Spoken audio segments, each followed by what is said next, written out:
memahami kalimat secara sempurna, maka harus dipecahkan lapan per lapan. Di dalam kalimat ahlus sunnah wal jamaah itu ada tiga. Yang pertama ahlun, yang kedua sunnah, yang ketiga al jamaah. Tiga. Ini harus dipecahin, harus digali satu persatu maknanya, baru kita akan memahami kalimat utuh dari ahlus sunnah wal jamaah. Ahlun, ahlun itu bisa dimakna tiga hal.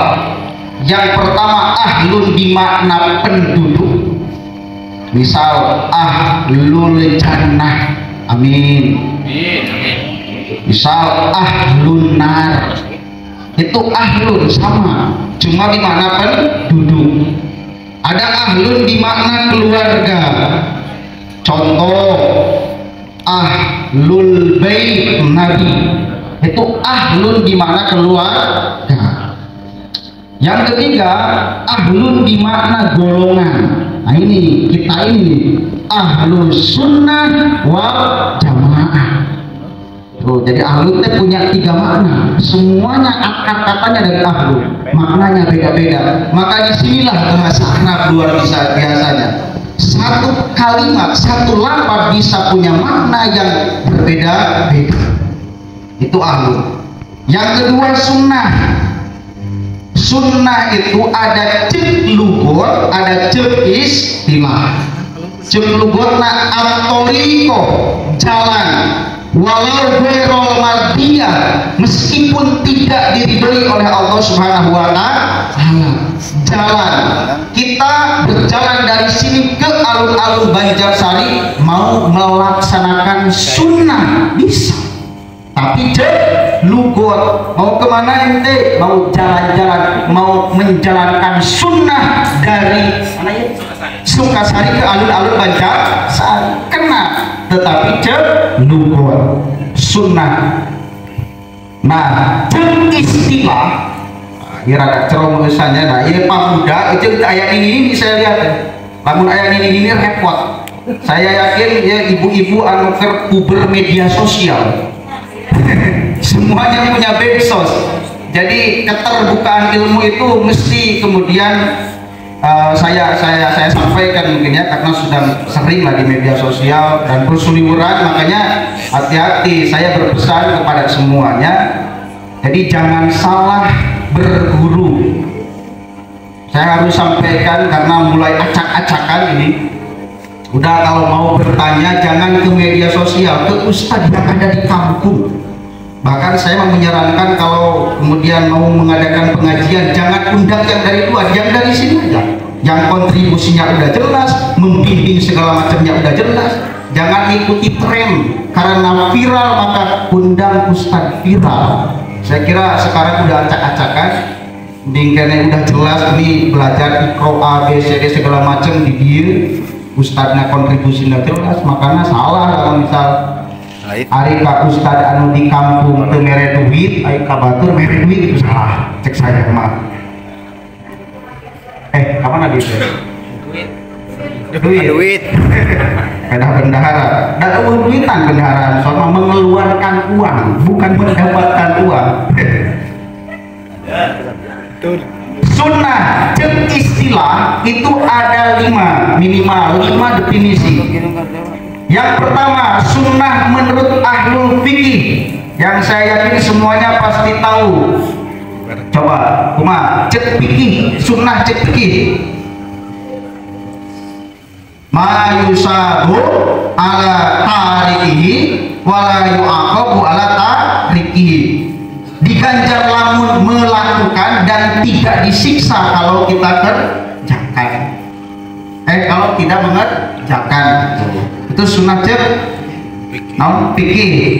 Dan sunnah dan ahlus sunnah wal jamaah ini bukan menurut sunnah cek fikih.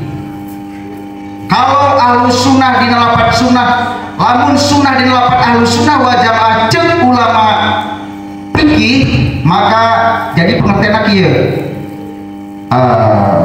Gak apa-apa kita beraswaja atau harus kita beraswaja dan tidak mengapa kalau jadi Syiah.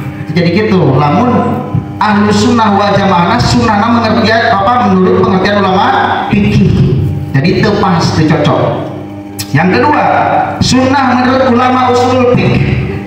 Apa sunnah menurut ulama usul fikih? Qaulun nabi, fi'lun nabi, takrirun nabi, lit tasyri'. Iya ada cerobohan ya.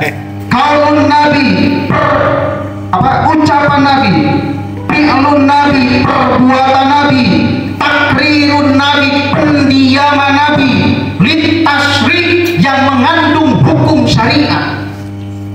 Ditegaskan lit tasyri' yang mengandung hukum syariat. Maka pertanyaannya, apakah ada perbuatan nabi, ucapan nabi, pendiaman nabi yang tidak mengandung hukum syariat? Ayat kira-kira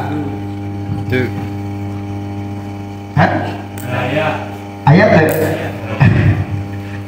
dulu ketika saya pesantren beberapa tahun, saya beranggapan bahwa semua yang dilakukan oleh Nabi, yang diucapkan oleh Nabi, dan didiamkan oleh Nabi itu menjadi sunnah.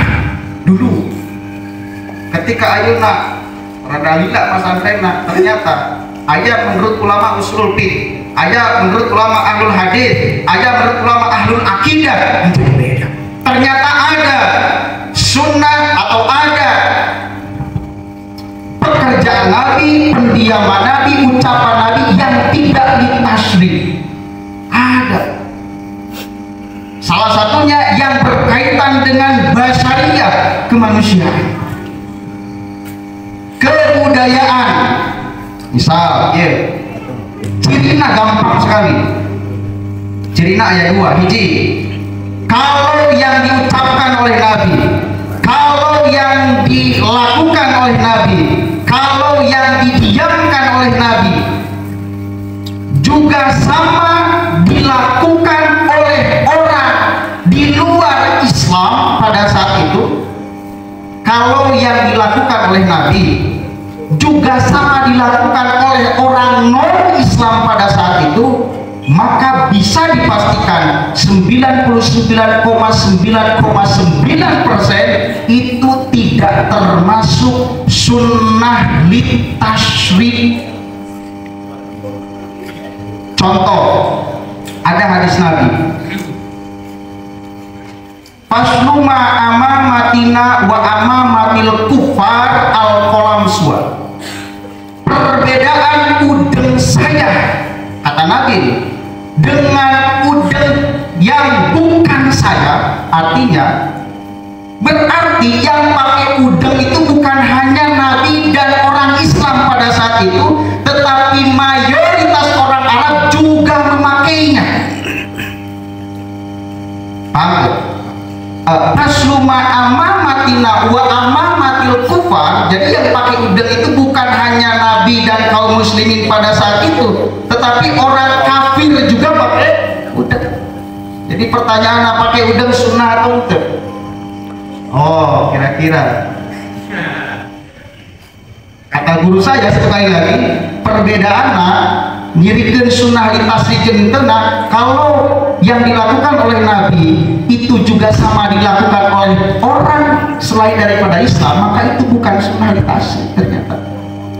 Contoh satu lagi, kata Nabi Muhammad, saya mencintai Arab itu karena 3 alasan. Yang pertama, ana Arabiyun, karena saya orang Arab. Maka seluruh produk kebudayaan Arab pada saat itu Nabi Muhammad memakainya dan memuliakannya. Contoh pakaian, itu bagian daripada tradisi budaya. Nabi Muhammad pakai jubah tawante, Abu Jahal pakai tawante, Abu Lahab pakai tawante. Seluruh orang Arab pakai, bukan hanya orang Islam.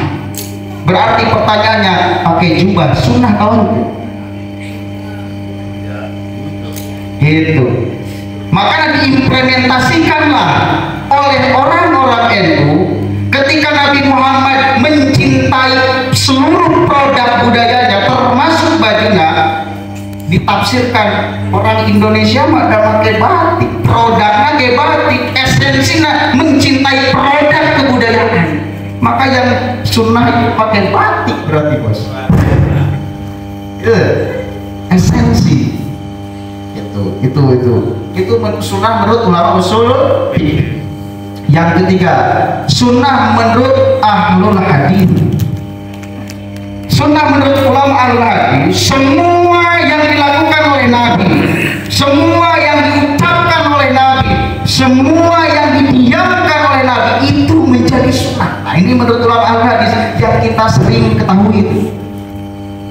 Jadi cek ulama ahlul hadis memang semua yang dilakukan oleh Nabi, yang diucapkan oleh Nabi, dan didiamkan oleh Nabi itu menjadi sunnah. Makanya urutannya dia. Ulama ahlul hadis mengumpulkan semua yang dilakukan oleh Nabi dan diucapkan dan didiamkan oleh Nabi, dikumpulkan sehingga menjadi ribuan hadis. Diseleksi oleh ulama usul fiqh, lalu nanti diverifikasi menjadi ini li tasri ini goero tasri. Jadi runutannya gitu, ulama ahlul hadis mengumpulkan, diseleksi sama ulama usul fiqh sehingga menjadi nanti fikih syariah.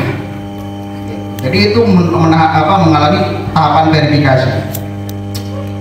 Jadi cek ulama hadis mah semua menjadi sunnah. Nah yang keempat, sunnah menurut ulama ahlul akidah. Nah yang ketiga ini bukan apa namanya ya, bukan termasuk bukan arti dari kalimat ahlus sunnah wal jamaah. Nah yang keempat ini yang masuk dalam kriteria ahlus sunnah wal jamaah. Maksudnya di dalam pengertian ahlus sunnah wal jamaah itu ngambil yang keempat. Sunnah menurut ulama ahlul akidah apa? At-thariqatul mardiyah. Nah ciri ahlus sunnah wal jamaah itu at-thariqatul mardiyah, pola pikir ya, rohyun yang diridhoi oleh Allah Subhanahu wa taala. Jadi ciri ahlus sunnah wal jamaah itu bukan kulut jeng, itu bukan, tetapi at-thariqatul mardiyah, pola pikir yang diridhoi oleh Allah, pola pikir yang direstui oleh Allah. Kumaha pola pikir yang diridhoi dan direstui oleh Allah? Ini salah satu nu teu diridhoi jeung nu teu direstui ku Allah, tetapi kelihatan baik. Dulu Sayyidina Ali itu dibunuh oleh siapa? Sayyidina Ali dibunuh ku saha? Ibnu Mulzam. Perlu diketahui ibu-ibu, bapak-bapak, dan semua banser kader Ansor, Ibnu Mulzam itu ketua pertama TPQ Mesir. Ketua pertama TPQ, tukang guru ngaji, hafidul Quran, dia paham Al-Quran, katalar Al-Quran, sho'imun nahar, tiap hari puasa, qaimun lail, tiap penting sholat. Yang keempat, zuhud ani dunia, tebekieun dunia, tebekieun proposal bos. Kalau diadu secara fisik, yakin tidak akan ada yang bisa mengalahkan cara ibadah dia. Kalau di dia ayat bodak ansor, diadukan cara ibadah sama poena, mau anak yang menang, yakin soleh dan secara fisik orang khawarij. Yakin. Kau mau sok bilang eleh secara fisik sama orang karena hafidul Quran, sho'imun nahar, qaimul lail, apalagi hafidul Quran, zuhud ani dunia, tebekian dunia. Secara tampilan fisik bagus atau ente? Bagus. Siapa yang tidak menilai orang khawarij bagus? Pasti semua orang menilai bagus. Tetapi kenapa orang-orang khawarij diperangi oleh Sayyidina Ali? Kenapa? Karena dia punya at-thariqatu ghairul mardiyah, punya pola pikir yang tidak direstui oleh Allah Subhanahu wa taala. Apa pola pikir yang tidak direstuinya? Takfir, mengkafirkan sesama ahlul kiblat yang beda dengannya. Salah satunya itu sama-sama ahlul kiblat, nyembahna ka Gusti Pangeran, tetapi dia kafirkan karena berbeda pemahaman dengannya. Salah satunya itu. Makanya orang-orang Ansor, orang-orang NU gak boleh sembarangan mengkafirkan orang, memunafikan orang, gak boleh sembarangan, gak boleh sembarangan. Munafik nggak boleh, hati-hati mengatakan orang munafik itu, hati-hati Bang, jangan sembarangan. Kenapa? Ada cerita Sayyidina Umar bin Khattab, dia itu punya sekretaris namanya Malik Ad-Dari. Ini cerita tapi mudah-mudahan ada manfaatnya. Di sekeliling rumahnya itu, ya, tetangganya itu ada yang meninggal. Sekretarisnya Sayyidina Umar bin Khattab itu memberikan tahu kepada Sayyidina Umar, Tuan, ini di tetangga kita ada yang meninggal. Sayyidina Umar bin Khattab langsung bergegas, berwudu, bermaksud untuk ngalayak, doakan dan segala macam. Sekretaris nanya, polontong. Sekretarisnya, nanti bentar dulu. Emang kenapa? Saya mendapatkan informasi bahwa tetangga yang meninggal itu orang munafik. Dari mana ente mendapatkan kabar itu? Beredar tetangga. Sementara orang munafik jelas di dalam Al-Quran gak boleh sholatkan segala macam. Di guruan tas yang nomor ini bentar dulu. Nabi Muhammad bisa mengetahui bahwa seorang itu munafik dari wahyu yang diterimanya langsung. Sementara saya mendapatkan informasi kabar munafiknya seseorang dari ente yang kemungkinan salah. Jangan sudon kepada manusia, husnuzon. Ayo berangkat sholat meskipun rame munafik. Artinya kita tidak bisa melihat orang itu munafik dan tidak. Nabi Muhammad mencap seseorang sebagai munafik dari wahyu yang diterimanya langsung dari Allah yang tidak mungkin salah. Sementara kita mendapatkan informasi bahwa seseorang itu munafik dari manusia yang lain yang bukan Nabi yang kemungkinan salah. Jadi nggak boleh. Kita diajarkan untuk tidak boleh sembarangan memunafikkan, mengkafirkan seseorang. Karena itu bagian daripada ciri-ciri orang tua, dan itu pola pikir yang ghairul mardiyah, tidak diridhoi, tidak direstui oleh Allah Subhanahu wa Ta'ala. Makanya diperangi oleh Sayyidina Ali. Itu yang keempat. Nah, itu ciri Ahlussunnah wal Jamaah yang keempat, thariqah mardiyah. Jadi bukan ciri Ahlussunnah wal Jamaah itu bukan di tampilan fisik, bukan, tapi di pola pikir, saudara. Di pola pikir. Mudah-mudahan kita masuk dalam golongan Ahlussunnah wal Jamaah yang baik. Kemudian